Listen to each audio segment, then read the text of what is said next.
नमस्कार दोस्तों, स्वागत आपका हमारे चैनल पर। हमारी आज की कहानी है गिफ्ट।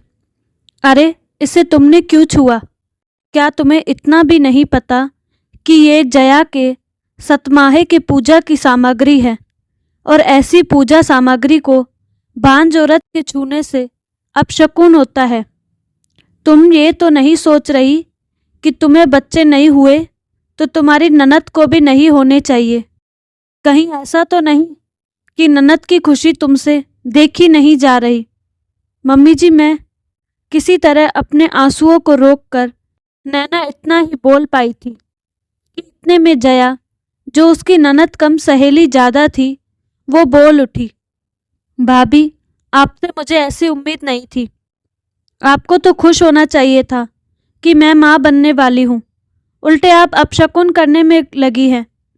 उसने आशा भरी नजरों से अपने पति आयुष की ओर देखा। उसे लगा कि आयुष तो मुझे बहुत प्यार करता है, वैसे भी हमारी लव मैरिज हुई थी, वो जरूर मेरी ओर से कुछ बोलेगा। लेकिन आयुष ने उल्टा नैना को ही कहा, तुम तो जया को अपनी बहन ही मानती हो ना, फिर तुम जया के साथ ऐसा कैसे कर सकती हो? कोई भी महिला सास ननद के ताने एक बार सहन कर सकती है, लेकिन यदि उसका पति, जिस पर उसने अपना सब कुछ निछावर कर दिया, जिसके साथ 7 जन्मों तक साथ निभाने की कस्में खाई, यदि वो ही ऐसे ताने मारे तो? नैना रोते रोते चुपचाप किचन में काम करने लगी। भांज होने के नाते वो पूरा पूजा सामग्री को तो हाथ नहीं लगा सकती थी, लेकिन एक बहू होने के नाते घर के सभी काम पूरी जिम्मेदारी के साथ पूरे करने थे, चाहे उसका मन अंदर ही अंदर कितना भी रो रहा हो। वो सोचने लगी कि वो माँ नहीं बन सकती, इसमें उसकी क्या गलती? माँ बनना या ना बनना क्या नारी के खुद के हाथ में है? उसे अचरज इस बात का हो रहा था कि इतने पढ़े लिखे परिवार के लोगों की सोच कितनी धकियानुसी है। उसकी सासू माँ एक विद्यालय में पढ़ाती है, ननद सीए है, आयुष इंजीनियर है। इतने पढ़े लिखे लोगों के बावजूद इतनी दकुनियानुसी सोच कि पूजा की सामग्री को छूने मात्र से अपशकुन हो जाएगा। उसे याद आया कि कैसे वो और आयुष पहली बार ऑफिस में मिले थे। नैना ऑफिस में एक प्रेजेंटेशन दे रही थी। उसके प्रेजेंटेशन की बॉस के साथ साथ सभी ने बहुत तारीफ की थी, खासकर आयुष ने। आयुष उसके प्रेजेंटेशन से बहुत ही प्रभावित हुआ।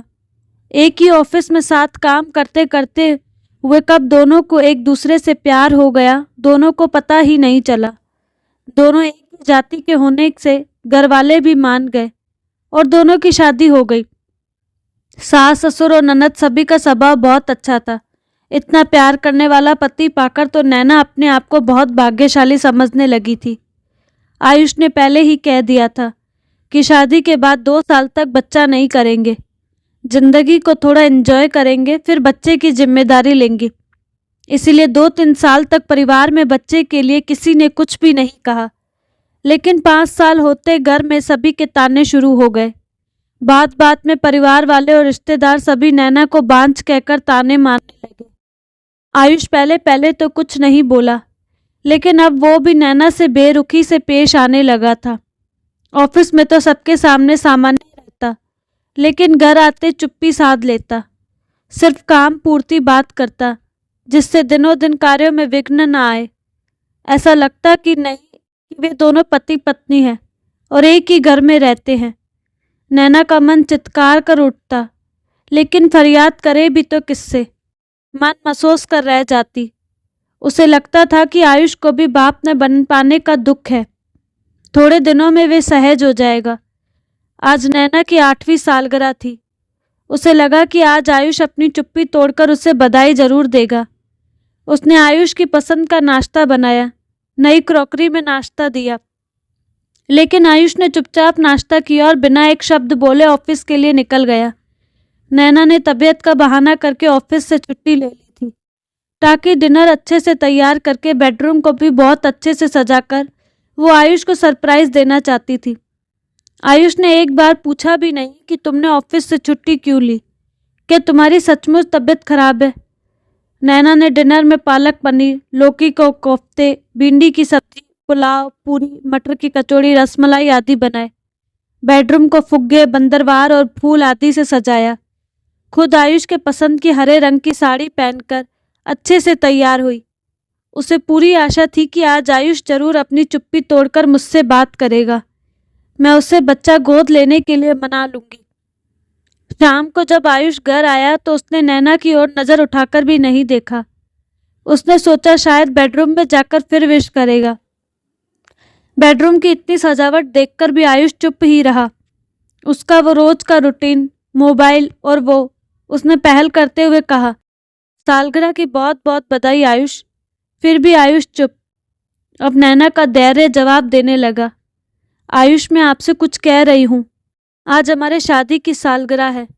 क्या तुम वो भी भूल गए? वो मनहूस दिन मैं कैसे भूल सकता हूँ? इसी दिन तो एक बांझ औरत मेरे गले पड़ी थी। हम एक बच्चा गोद भी तो ले सकते हैं ना? किसी तरह अपने आप पर काबू रखकर नैना ने कहा। इस विषय पर हमारी कई बार बहस हो चुकी है।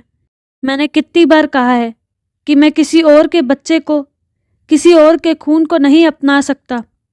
मुझे और मम्मी को मेरा अपना बच्चा चाहिए, जो तुम दे नहीं पा रही। खैर, आज हमारी शादी की सालगिरह है, इसलिए मैं तुम्हारे लिए एक अनोखा गिफ्ट लाया हूँ।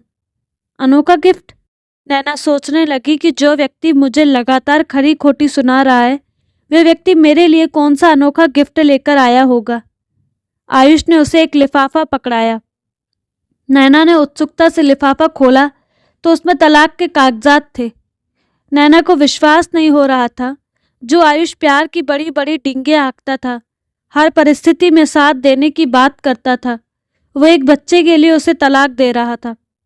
नैना की आंखों के सामने अंधेरा छाने लगा, लेकिन जल्द ही उसने आप पर काबू रखकर तुरंत तलाक के कागजात पर हस्ताक्षर कर दिए, क्योंकि जिस व्यक्ति के दिल में उसके लिए रत्ती भर भी प्यार नहीं बचा, उस व्यक्ति के साथ रहने में क्या फायदा। दूसरे ही दिन नैना ने वो घर छोड़ दिया। आयुष को उसकी मन मांगी मुराद मिल गई। थोड़े ही दिनों में कोशिश करके नैना ने अपना ट्रांसफ़र कंपनी की दूसरी शाखा में करवा लिया, क्योंकि अब आयुष के साथ एक ही ऑफिस में काम करके वो अपने काले अतीत को याद नहीं करना चाहती थी। तलाक के 1 महीने बाद ही आयुष ने दूसरी शादी कर ली। साल भर में आयुष का बेटा होने की खबर नैना को मिली। नैना को नीचा दिखाने के लिए आयुष ने बेटा होने की खुशी में जो पार्टी रखी थी, उसमें उसने नैना को भी निमंत्रण दिया। वो गर्व से नैना को अपना बेटा दिखाना चाहता था।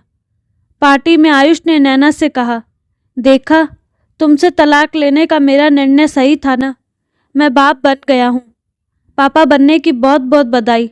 आयुष ने नैना ने सामान्य रहते हुए जवाब देकर उसे एक लिफाफा देते हुए कहा, पापा बनने की खुशी में मेरी ओर से एक अनोखा गिफ्ट। अनोखा गिफ्ट शब्द सुनकर आयुष को झटका लगा, क्योंकि सालगिरह पर अनोखा गिफ्ट कहकर आयुष ने नैना को तलाक के कागजात दिए थे। आज नैना उसे क्या अनोखा गिफ्ट दे सकती है, ये सोचते हुए उसने लिफाफा खोला। जैसे ही लिफाफा में रखा कागज उसने पढ़ा तो उसके पैरों तले से जमीन खसक गई। उसका खुद पर से कंट्रोल छूटने लगा। दिसंबर की कड़ाके की ठंड में भी वो पसीने से भीग गया। वो आयुष की मेडिकल रिपोर्ट थी, जिसमें लिखा था कि आयुष कभी भी बाप नहीं बन सकता। आयुष ने अपनी पत्नी की ओर देखा तो उसकी झुकी हुई नज़रों ने मामला साफ कर दिया। आयुष, अब फैसला आपको करना है। आप किसी और के बच्चे को, किसी और के खून को अपनाते हो या नहीं। इतना कहकर बिना खाना खाए नैना वहां से चली गई। दूसरे दिन आयुष और उसकी माँ दोनों नैना के घर आए। दोनों अपने आप को बहुत ही शर्मिंदा महसूस कर रहे थे। बात कहाँ से शुरू करें ये उनकी समझ में नहीं आ रहा था। आखिर आयुष ने ही बात शुरू की। वो मेडिकल रिपोर्ट, आपको याद है, हम दोनों ने अपनी मेडिकल जांच करवाई थी। किसी कारणवश आप रिपोर्ट लेने नहीं जा पाए थे। मैं अकेली ही रिपोर्ट लेने गई थी। हाँ याद है, लेकिन तुमने तो घर आकर बताया कि कमी तुम में है इस रिपोर्ट में, तो तुमने तब झूठ क्यों बोला था? खुद में कोई कमी ना होते हुए भी इतने साल क्यों तुम सबके ताने सहे? मैंने भी तुम्हें बहुत सताया, फिर भी तुम कुछ नहीं बोली। आखिर क्यों नैना? क्योंकि मैं आपसे बहुत ज़्यादा प्यार करती थी। यदि आपको सच्चाई पता चल जाती तो आप उसे बर्दाश्त नहीं कर पाते। आप अंदर ही अंदर टूट जाते। मैं अपने प्यार को टूटता हुआ नहीं देख सकती थी। मेरा क्या, मुझे तो ताने सुनने की आदत पड़ गई थी। लेकिन सच बताऊं, मैं सभी के ताने सुनने तैयार थी, लेकिन आपकी चुप्पी, आपके ताने सुनने की हिम्मत मुझ में नहीं थी। जब मैंने तलाक के कागजात दिए थे तब तो तुम सच्चाई बता सकती थी। आयुष, गलती मेरी ही है। मुझे अपने प्यार पर विश्वास था। दुनिया चाहे जो बोले, लेकिन मेरा आयुष कभी मुझे नहीं छोड़ सकता, इस बात का विश्वास था मुझे। लेकिन जब आपने तलाक के कागजात दिए तो मेरा ये विश्वास टूट गया। जब आप मुझसे प्यार ही नहीं करते तो आपके साथ रहने में कोई मतलब नहीं था। इसीलिए मैंने तुरंत उन कागजात पर हस्ताक्षर कर दिए। बहू, हमसे बहुत बड़ी गलती हो गई। प्लीज़ हम सबको माफ़ कर दो और हमारे साथ अपने घर चलो। नैना की सास ने कहा। नैना, प्लीज़ मुझे माफ़ कर दो। पुरानी बातें सब भूल जाओ। चलो हम फिर से ज़िंदगी की एक नई शुरुआत करते हैं। आयुष ने कहा। बात माफ़ करने या ना करने की है ही नहीं, बात है आत्मसम्मान की। अब ये संभव नहीं हो सकता कि मैं वापस उस घर में कदम रखूं। वैसे भी अगले महीने मेरी शादी है। मैंने तो वो अनोखा गिफ्ट आपको सिर्फ इसलिए दिया था ताकि देख सकूं कि आप दोनों माँ बेटे किसी दूसरे के खून को अपनाते हो या नहीं। तो दोस्तों, कैसी लगी आपको कहानी? अपनी राय कमेंट बॉक्स में ज़रूर बताइएगा। साथ ही हमारे चैनल को लाइक, शेयर एंड सब्सक्राइब करना ना भूलें। धन्यवाद।